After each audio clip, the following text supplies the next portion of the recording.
Honorable Sampanthan. Thank you, Mr. Speaker. I will second the motion, sir, moved by the Chief Opposition Whip.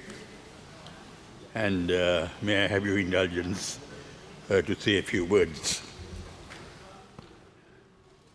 There have been two incidents that have occurred recently.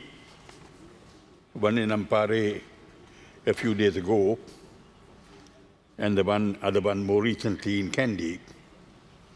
The incident in Ampara occurred consequent to a suspicion pertaining to some activities in an eating house. If what is being said had happened in that eating house, I think that's a matter which needs to be investigated and appropriate action taken against the persons responsible. But instead of such action being taken according to the law, violence has been unleashed against a particular community.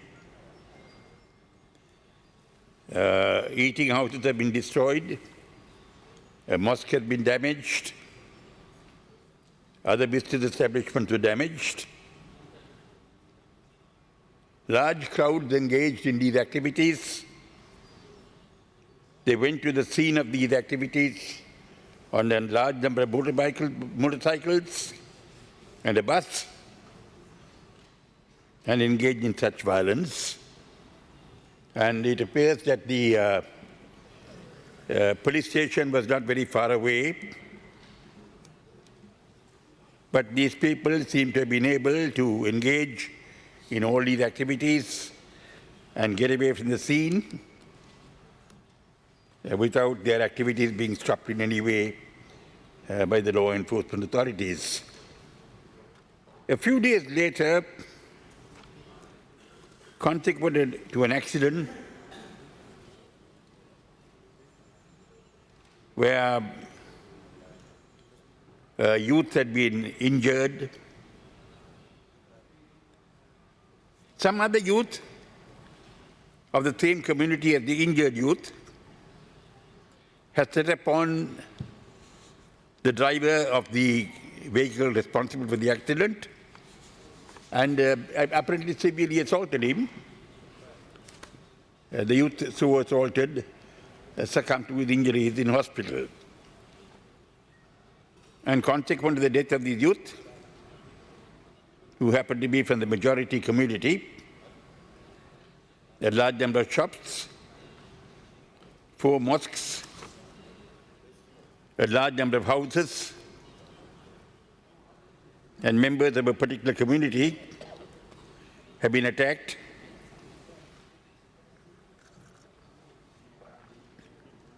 The properties concerned, the shops, the mosques, the large number of houses have been very severely damaged, and members of a particular community have been personally attacked physically.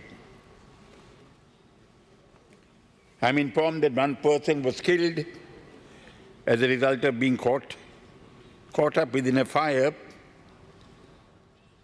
that emanated from a burning house.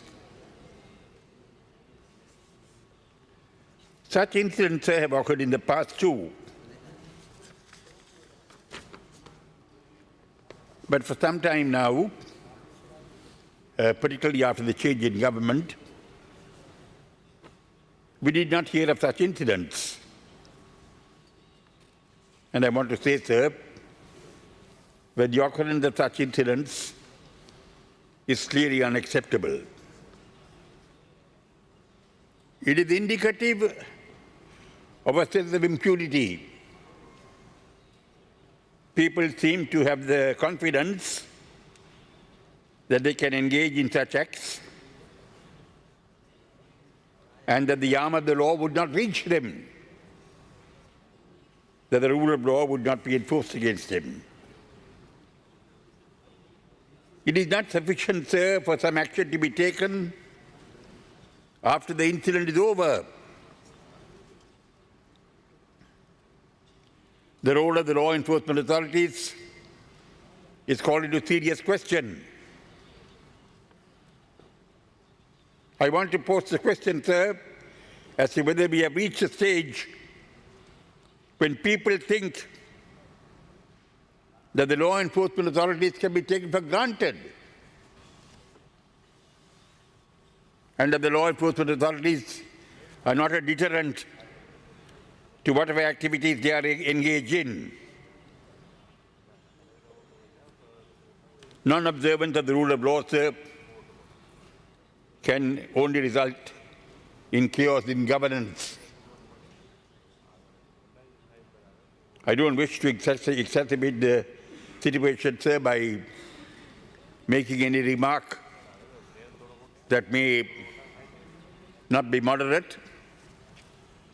But I do want to pose the question as to whether this is purely a law and order situation. Such incidents happening intermittently and frequently, are they indicative of a purely law and order situation, or is there a deeper dimension to it?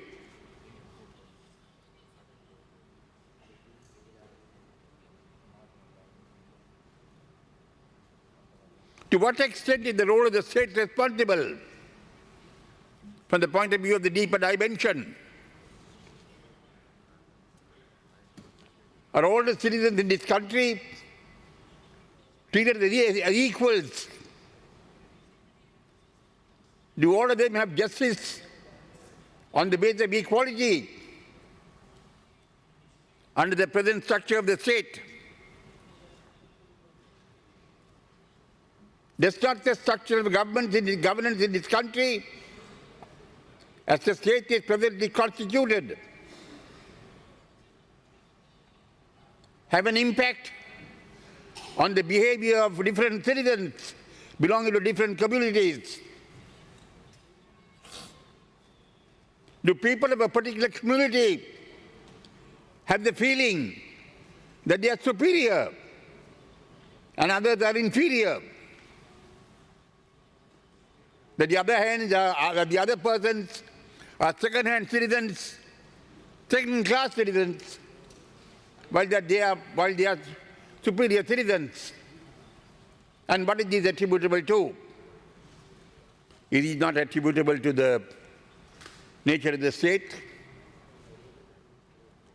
of governance in this country. What is the point in you having 4 ministers or 5 ministers of a particular community in your government when those people whom the ministers represent are not safe in this country? What is the point in positions being given of power and influence to persons of different communities if they can't achieve for their people what their people deserve?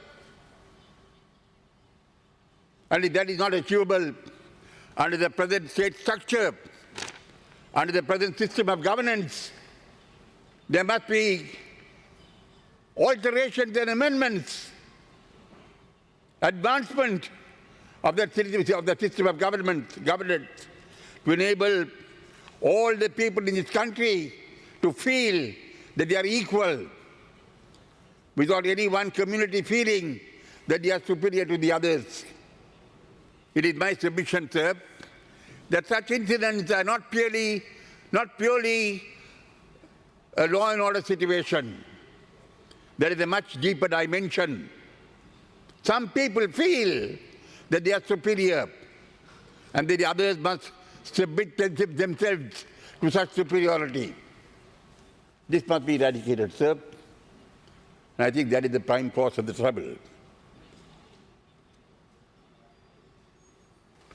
It is, I think, sir, the duty of the state to ensure that the system of governance in this country is altered in such a way as to ensure that all the people of this country feel equal.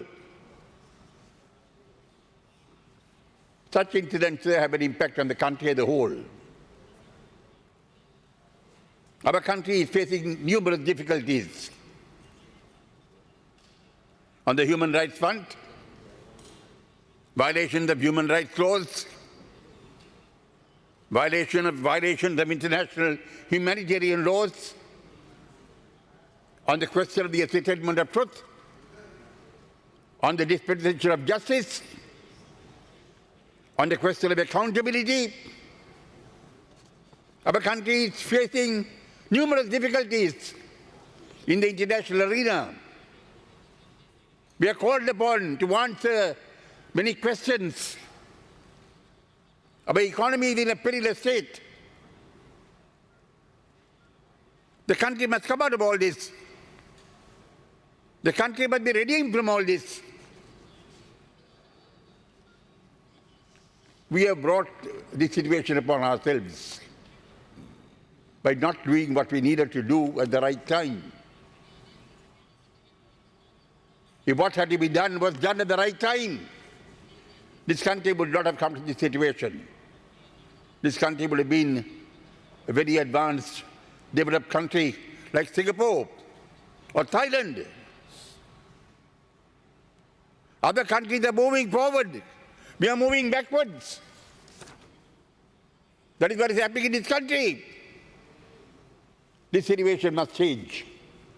And I think, sir, one of the primary changes that we need is that there must be a change in the structure of governance. That is fundamental.